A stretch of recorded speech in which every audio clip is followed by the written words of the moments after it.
En esta ocasión vamos a analizar a Inversiones Aguas Metropolitanas S.A. Se creó en el año 1999.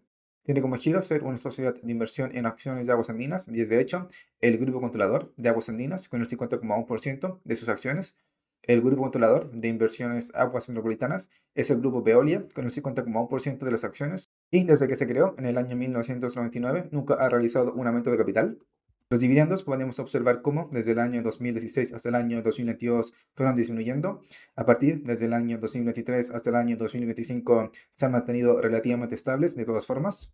La política de dividendos es bastante alta, sobre todo en algunos años en donde llega a estar en un 100% y en otros en donde llega a estar bastante cerca que un 100%, salvo en el año 2019 que llegó a estar en un 32%, pero de todas formas se recuperó en el año 2020 y 2021 y actualmente en el año 2024 se encuentra en un 70%. Los dividendos los suele repartir dos veces en el año, uno en el mes de enero y otro en el mes de mayo. El patrimonio podemos observar cómo en el año 2024 creció bastante, pero aún así podemos apreciar una tendencia alcista, aunque no demasiado pronunciada, desde el año 2015 hasta el año 2024. Los ingresos también mantienen una relación bastante similar, creciendo desde el año 2015 hasta el año 2024. Las utilidades podemos observar cómo en relación con el año 2015 y el año 2024 no han crecido. Podemos observar también de que cuentan con cierta volatilidad, sobre todo a partir desde el año 2020. El margen neto aún así es bastante alto. En los últimos 10 años ha sido de un 12%, pero en el año 2024 ya se encuentra en un 9%. Ahora ya estamos hablando sobre el estado de flujo de efectivo. Los cobros por ventas podemos apreciar que cuentan con una clara tendencia alcista desde el año 2015 hasta el año 2024. El flujo de operación cuenta con una relación bastante similar, creciendo desde el año 2015 hasta el año 2024, aunque no en los mismos niveles que los cobros por ventas. El flujo de caja libre, de todas formas, ha ido disminuyendo desde el año 2016 hasta el año 2020. En el año 2021 hasta el año 2024 se ha recuperado, pero aún así el monto sigue sin ser el mismo que en aquellos obtenidos en el año 2015. Ahora ya hablando sobre el balance, podemos apreciar cómo en los últimos 10 años ha podido cubrir con los activos los pasivos por sobre 1,5 veces. Los activos a corto plazo no han podido cubrir los pasivos a corto plazo al menos una vez, pero han estado bastante cerca. En promedio, en los últimos 10 años, el ratio financiero se ha encontrado en 0,9 veces. Por lo tanto, son capaces de cubrir con los activos corrientes el 90% de los pasivos corrientes en promedio en los últimos 10 años. Con los activos corrientes solamente pueden cubrir el 20% del total pasivos y esto dado que la mayor parte de los activos se encuentra en el activo no corriente, ya que corresponden a activo fijo. Los pasivos a corto plazo representan un 20% del total pasivos en promedio en los últimos 10 años.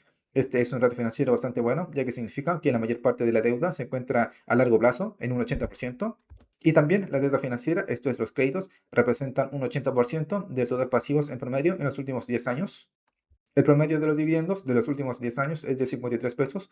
Por lo tanto, si es que quisiésemos obtener una rentabilidad por dividendo anual de un 7,5%, la acción debería valer 712 pesos, un 10% de dividend yield 534 pesos y un 12,5% de dividend yield 427 pesos. Actualmente el precio de la acción se encuentra en 919 pesos con una rentabilidad por dividendo anual de un 5,8%.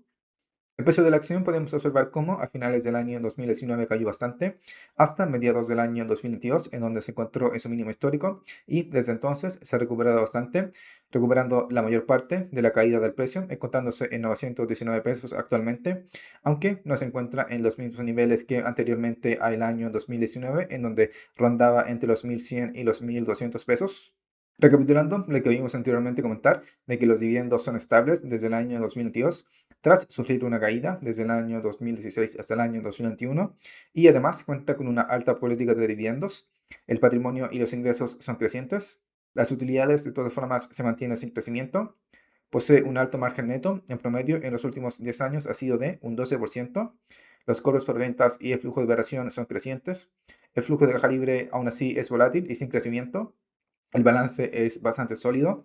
En los últimos 10 años ha podido cubrir los pasivos con los activos por sobre 1,5 veces, 1,8 en promedio, y con los activos corrientes 0,9 veces los pasivos corrientes. El 80% de los pasivos se encuentran a largo plazo y también un 80% corresponden a deuda financiera, esto es créditos. Y por último comentar de que el precio de la acción sufrió una caída bastante importante a finales del año 2019 hasta comienzos del año 2022, encontrándose en mínimos históricos en aquel entonces, y desde entonces se ha recuperado bastante hasta la actualidad, encontrándose actualmente con un dividend yield de un 5,8%, y comentar además de que cuenta con una alta liquidez. Inversiones Aguas Metropolitanas es una empresa bastante sólida, sobre todo en lo financiero, estando el 80% del total pasivos en el largo plazo. Cuenta además con un patrimonio creciente, con unos ingresos y con unos cobros por ventas crecientes. Cuenta con unas utilidades y un flujo de caja libre un tanto volátil, pero que se ha ido recuperando en los últimos 5 años. Una situación bastante similar le ocurre a los dividendos, que si bien sufrió una caída en los últimos 10 años, en los últimos 3 años se ha recuperado y ha estado bastante estable. El precio de la acción actualmente se encuentra con una rentabilidad por dividendo anual media de aproximadamente un 6%. Cuenta además con unos ingresos y con una generación de caja bastante estable, ya que Aguas Andinas posee una concesión, sobre todo en el área de la región metropolitana, de suministro de agua potable, pues prácticamente indefinida. Por lo tanto, son unos ingresos y una generación de caja bastante predecibles. Cuenta con una liquidez bastante alta, es una empresa que se transa bastante. En términos generales, es una acción bastante recomendable para que compre, aunque a estos precios tal vez no tanto. Así que ese ha sido mi análisis financiero y valorización por dividendo de inversiones Aguas Metropolitanas. Hasta la próxima.